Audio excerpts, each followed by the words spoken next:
Alrighty. We're back for number nine, and today we're gonna turn to something more intimate, something that happens on our phones, in our feeds, and in the quiet moments between boys talking to each other. This week, we're gonna look at what researchers Craig Haslop, Jessica Ringrose call the Andrew Tate effect, the way one influencer turned misogyny into a brand and teenage boys into an audience. Their 2024 study, published in Social Media Plus Society, explores not just what Tate says, but why it sticks. They argue that his content works like a kind of emotional currency, a way for boys to bond, to belong, to feel strong in a world that often tells them they're falling behind. All right, so let's look back at the summer 2022. We've got Andrew Tate, an ex-kickboxer, a millionaire, so he's a self-proclaimed alpha male. He was literally everywhere, most searched guy on the internet. But his message was simple but toxic. Men are superior, women should be obedient, and masculinity means dominance, wealth, and control.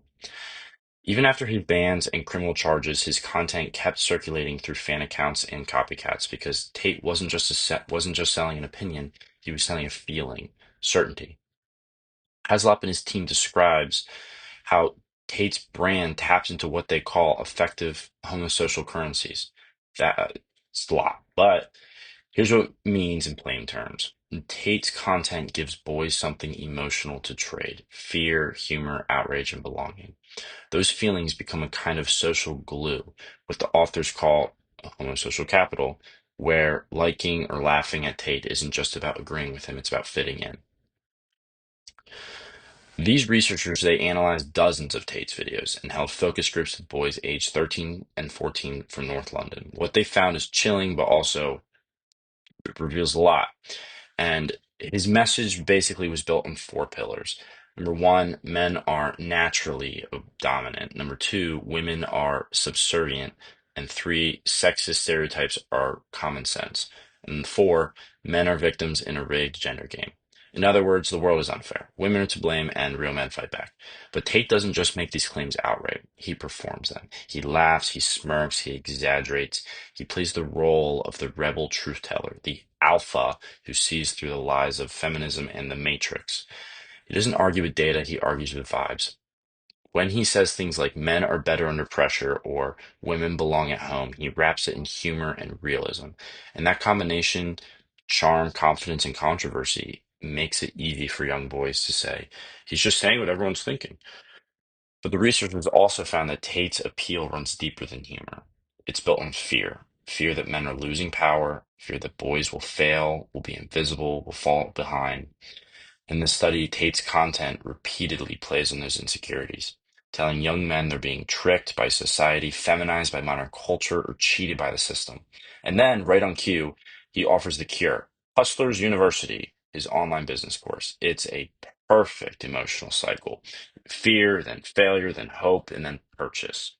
And as the authors put it, Tate turns emotional insecurity into a business model, a symbiotic loop where he invents the crisis, then sells the solution. In that sense, his content isn't just misogynistic, it's entrepreneurial. It monetizes the fear that boys won't measure up.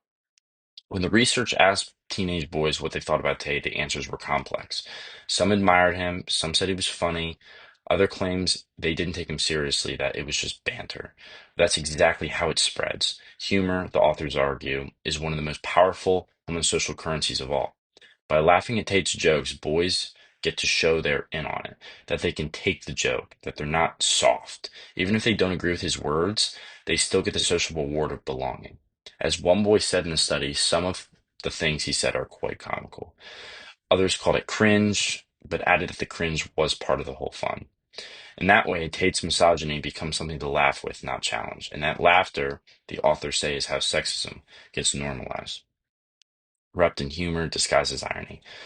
I mean, the question is, why does this stick? Well, Haslop and his team, they borrow from feminism scholar who writes about affective stickiness, how emotions cling to certain symbols. Tate's brand, his sunglasses, his cars, his swagger, becomes sticky because it binds fear, desire, and humor all together. He's not just selling misogyny, he's selling a mood. For teenage boys trying to figure out who they are, that mood can feel like identity. It feels like strength, even when it's insecurity. And that's what makes it so dangerous. And what do we do about this? Well, the authors are clear. Attacking Tate directly might make things worse. When adults denounce him, it often confirms his image as the maverick truth teller who's being silenced by the system. Instead, they argue for critical digital literacy, helping young people see not just the message, but the machinery behind it. That means teaching how influencers like Tate profit from attention, how algorithms reward controversy, and how online truth telling often hides manipulation. It's not about canceling the messenger, it's about decoding the medium.